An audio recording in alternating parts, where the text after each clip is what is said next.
organization called SEMCOG, and they want to hear from you about the places that you need to go in your community, how you get there, and what challenges you're facing getting where you need to go. So all of your voices today are going to be super, super important. Well, the places I need to go. Mostly to the store. Like Target or Meijer. Kroger. Oakland Mall and Fairlane Mall. Downtown Farmington Bakery. I go to 7-Eleven a lot. Alright, I'm an adventure kind of guy, ladies man. So I like to go out some dates with my friends. Sometimes to the ball games.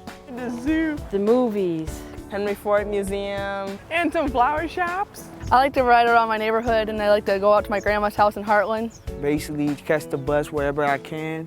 What are the options you like to do? Smart bus. I like my independence. I'll probably take the bus. I ride the smart bus. I do like taking the bus. It's convenient, just as long as I know where I'm going, it's just easy for me to hop on.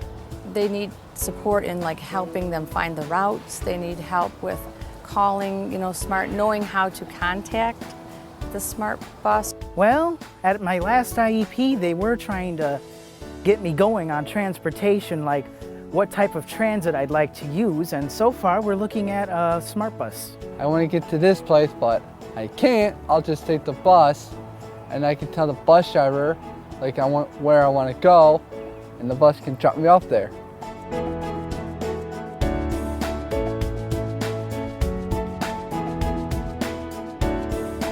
I have to say I am a bicyclist enthusiast. No, I like to ride my bike on the road, actually. Sometimes I ride my bike about 30 miles in a day. The roads are kind of bad right now. There's a lot of potholes on the road, it's dangerous. You can break a tire, you can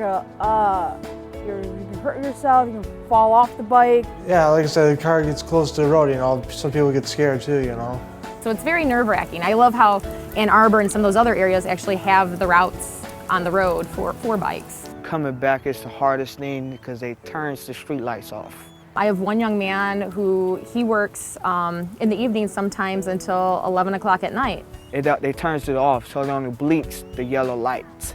Uh-oh. And it stops running like 9 o'clock. So when I try to get home, it's harder because the cars keep going back and forth. I would like to see more crosswalks and stop signs. Oh, I would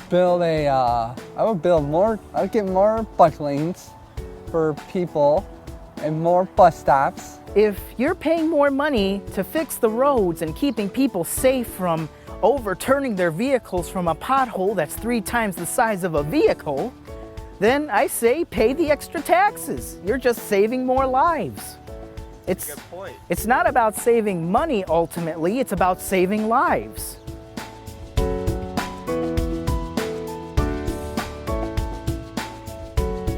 You'll be nervous the first time you get on the bus. She doesn't want to do a smart bus because I think she's scared. But I'm not. I'm ready to go on a smart bus, It's just, I'm ready and I'm positive.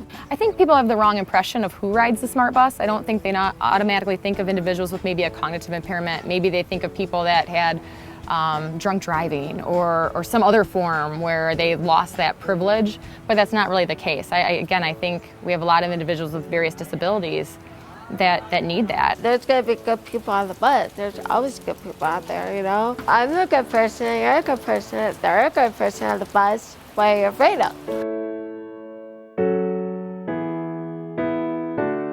There are going to be some obstacles along the way. The timing, like how to get the smart bus to the right stop on time. Like I'd be waiting outside. I don't want to be waiting outside in the cold. And one time we went to Meijer's with the Peak Group, and they made us go in the back of the store, and there was a bus stop there, and it was a long walk, and it wasn't good for wheelchairs. And what if it was the wintertime? Well, actually, we were on some sidewalks and we were pushing some students in wheelchairs, and we really had a hard time getting around because there were not proper ramps at some of the crosswalks and stuff, so that was a little challenging. Yeah, it can be very limited. I wish there was more buses available and times available too. A lot of times they stop at a certain point in the evening and they're not always running every day on the weekends. And ultimately for entry-level jobs, they want our students working in the evenings and the weekends. Kmart recently closed on 4th Street, and that was where we would catch the Smart Bus from the apartment complex, and there's several different apartment complexes right over there. So now since that one's closed and they haven't relocated that stop, they have to walk all the way to Eureka, which is somewhat of a hike. And some of our students, again, with their physical limitations or restrictions, that's too far of a distance. So if you have physical restrictions and there's not a close route, I guess you don't have access either. It used to be a bus stop right in front of my apartments. They cooked it down, so. I don't have a smart bus where I live at. They discontinued it where I lived at permanently, and now there's only one bus that goes down my street, but it doesn't go where I need to go. Brownstown, Woodhaven, I believe Flat Rock are opt-out cities, so they don't have smart route buses at all. So if you have a student that lives there that goes to our program who has friends in the Downriver area, how do they get there? Well, I guess they thought that it was not needed in our area, which people depended on it all the time. If they knew how many people depended on the bus, they would have kept it. They have so many skills that they could have a job, but they just can't get to the job. And a lot of them really couldn't probably pass a driver's ed test, but they could use public transportation. I have my own lawn service. If there was more bus stops in my area, I would go to more different places, and I would expand my business. People that are disabled, they don't want to sit around in their house. They would rather, I think, be moving and going places. It's important because it allows you to get around and see the world and the community around you. And without money mode of transportation, you would just be home. It's never really fun.